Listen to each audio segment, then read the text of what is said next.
Hey, what's up everyone? It's been a while since I've done a video like this, and by that I mean talking about Tokusatsu. Well, with the exception of my Godzilla King of the Monsters review that I did not too long ago. But I haven't talked about like Japanese Tokusatsu. Well, let me correct myself here. This is Japanese Tokusatsu, but it's also Taiwanese, because apparently a Japanese and a Taiwanese company teamed up to make this series. I believe the Taiwanese are the ones that actually did a lot of the puppetry work in it. And the series I'm talking about is Thunderbolt Fantasy. Now, this is a series that, shout out to Manny, you gotta give him credit where it's due. He's the one that actually brought this show to my attention a while ago, probably more than 6 months ago at this point, and I finally got around to watching it. The first season's only 13 episodes long. I haven't finished it. I've gotten halfway through it, but I'm really digging it so far.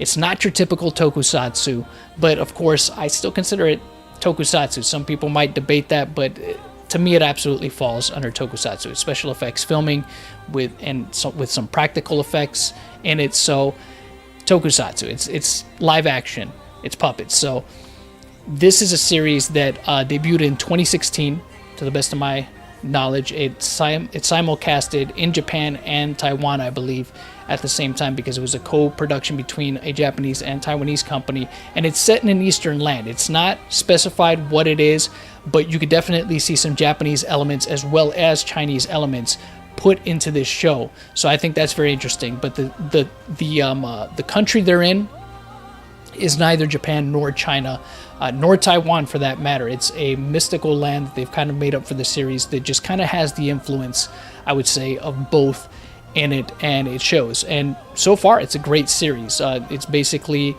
an epic adventure series, I guess you could say, that's taken very seriously. I mean, it has its funny moments in it, but it's overall a serious story of good versus evil, a group that's assembled to take on this bad guy who's trying to acquire a weapon, a legendary weapon with untold power that, if put in the wrong hands, could be big trouble. I'm just kind of giving it overall because I don't really want to ruin anything in this series, but I love the way the puppets are designed. I love the clothing on them.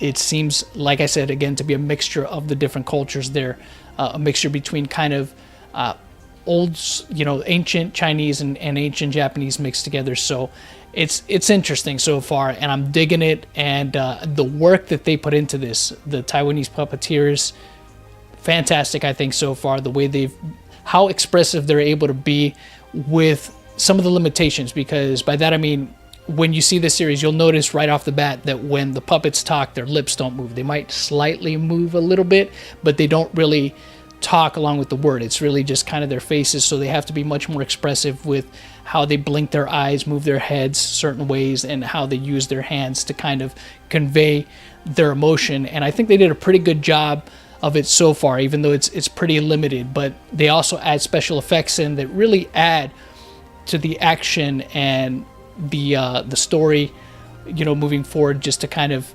show what each of these characters does and is capable of. So there's definitely a Japanese feel to it as well as you watch through it, and it's one that I recommend for y'all to check out if you haven't already. That is Thunderbolt Fantasy.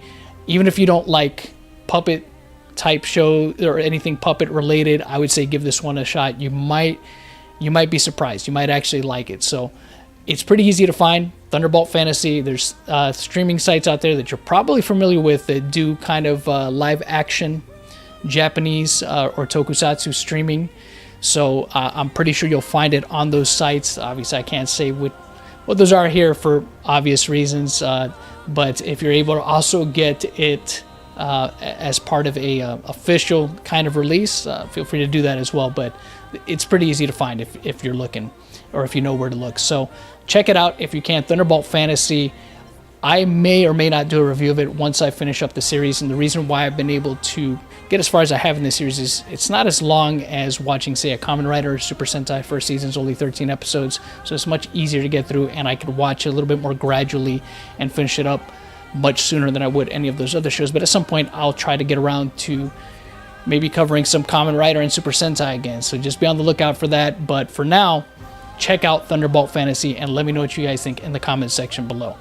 Until next time, y'all know how it goes. The hunt continues.